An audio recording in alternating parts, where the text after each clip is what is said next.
नमस्कार, स्वागत है आपका द फोर्थ स्टेज यूट्यूब मंच पर। मेरा नाम है रविंद्र सिंह शोराम। एक तो हमारे देश में चुनाव की जो निष्पक्षता है उस पर तो कोई सवाल है ही नहीं। पूरी दुनिया जानती है कि भारत में चुनाव बहुत निष्पक्ष होते हैं और उनके निष्पक्षता का पैमाना कई गुना बढ़ गया जब से राजीव कुमार और ज्ञानेश कुमार जैसे मुख्य चुनाव आयुक्त आए हैं। तब से तो किसी को सवाल अब शक रहा ही नहीं कि भाई इसमें कोई गड़बड़ हो सकती है।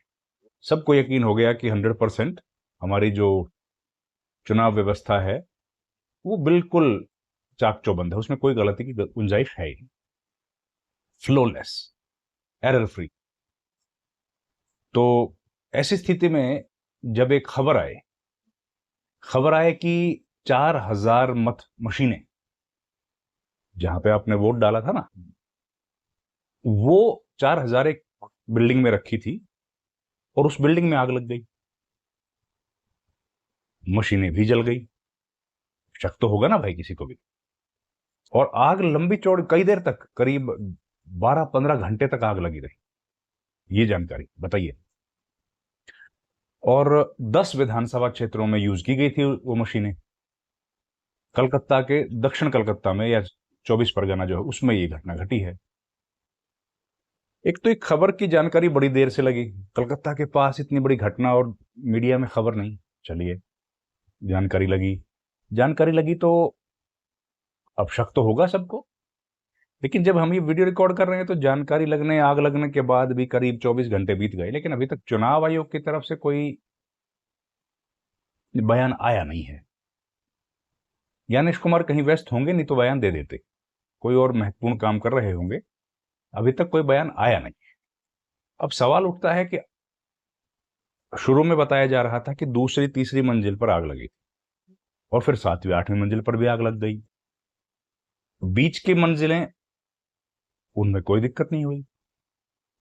तो भाई आग का स्वरूप ऐसा होता होगा कि एक दो मंजिल छोड़ के फिर लगती होगी, एक दो मंजिल छोड़ के लगती होगी, ऐसा हो सकता है।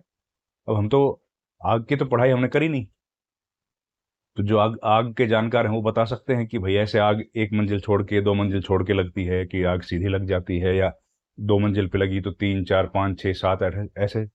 अब क्या जाने। लेकिन जो बताया जा रहा है वो यही है कि 2-3 मंजिल पे आग लगी, 2-3 मंजिल बीच में छोड़ दी और फिर 2-3 मंजिल पे जाके ऊपर लगी। इस तरीके से कुछ आग का हुआ है। लेकिन उसमें मशीनें रखी थी, मोटी बात यह है, इसलिए लोगों को दिक्कत हो रही है कि भाई जो मत मशीनें रखी थी, अभी तो 45 दिन बीते नहीं है चुनाव को। तो अगर किसी ने, कोर्ट ने मांग लिया कि भाई क्या है उस मशीन में, दिखाओ जरा, मशीन की रिकाउंटिंग करो, तो फिर अब तो कहाँ हो पाएगी। जब मशीनें है ही नहीं तो कहां से हो पाएगी, ये तो सवाल उठ रहा है। पर खैर, तो सबसे पहले तो कलकत्ता में जब जानकारी आई तो एफआईआर दर्ज की गई। फिर वहां एक एमओएस हैं, कौशिक चौधरी, वो गए। उन्होंने कहा कि भाई शक है, हो सकता है किसी ने ये साजिश करी, हो सकता है। सरकार कह रही है, मंत्री कह रहे हैं साजिश करी होगी, तो हो सकता करी हो किसी ने। तो किसी ने साजिश करी है, पहले तो इसकी जांच उन्होंने कर दी है शुरू। अब स्पेशल इन्वेस्टिगेशन टीम बना दी, एसआईटी जिसको बोलते हैं ना। अब एसआईटी उस पर जांच करेगी कि भाई क्या वाकई कोई साजिश है, किन लोगों का इसमें हाथ हो सकता है, और क्या निकाल पाएगी एसआईटी। अब ये भी सवाल है कि भाई जांच करेगी तो कुछ ना कुछ तो ढूंढेगी, कुछ ना कुछ तो निकाल के लाएगी। अब वो निकालने वाली कहानी है। बस बस सवाल दो तीन खड़े हो रहे हैं कि इतनी बड़ी घटना, 4,000 मशीनें, अब नंबर तो बहुत ही बड़ा है। 4,000 अगर मत मशीनें जलकर खाक हो गई, कितने घंटों तक आग लगी थी, आग लगने की सूचना नहीं दी गई, जानकारी छिपाई गई। तो ऐसा क्यों, क्या छिपाई गई जानकारी, सच में छिपाई गई? क्योंकि ओपोजिशन पार्टीज तो ये कह रही हैं कि भाई ये तो कोई साजिश है। कौशिक चौधरी ने तो खुद ही कह दिया ये तो साजिश लग रही है, उनको भी लग रही है, मंत्री हैं। तो ओपोजिशन पार्टीज, कांग्रेस है, तृणमूल है, आम आदमी पार्टी, सब लोगों ने इस पर सवाल खड़े कर दिए कि ये तो साजिश हो सकती है। तो भैया इस साजिश का अब रास्ता क्या निकलेगा? इस साजिश को बचाया कैसे, हटाया कैसे जाएगा? इसका रास्ता क्या? वो रास्ता अभी तक ढूंढ नहीं पाई है सरकार। उन्होंने एक एसआईटी खाली शुरू कर दी है।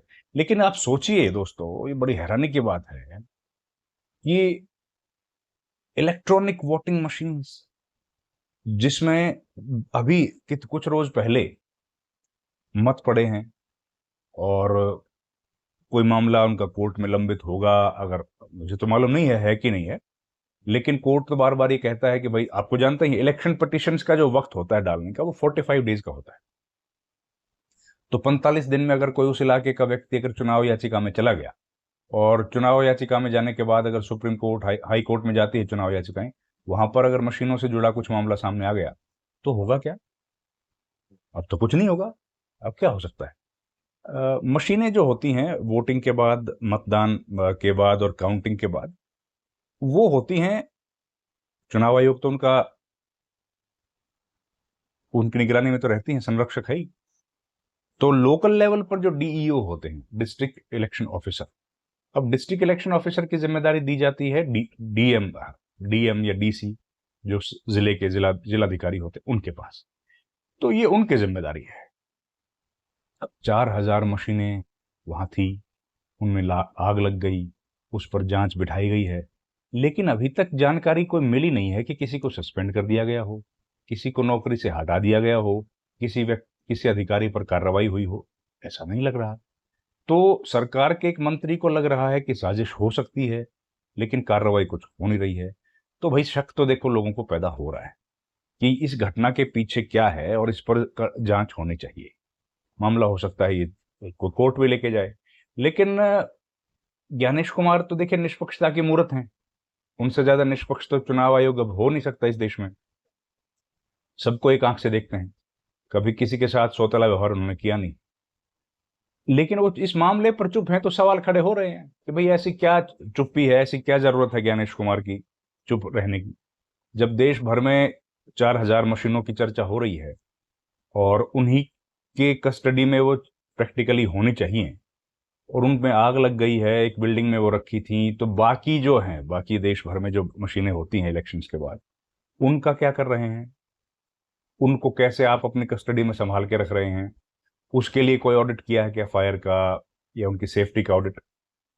कम से कम जनता को एक प्रेस रिलीज जारी करके बता देते कि भाई वो मशीन में आग लगने का इनिशियल क्या समझ आया, प्रथम दृष्टया जिसको कहते हैं, कुछ समझ आया, रीजन क्या है, और इसमें किन किन विधानसभाओं के मशीनें थी, कितनी मशीनें थी, एग्जैक्ट डेटा अगर दे देते तो ज्यादा लोगों को भरोसा रहता।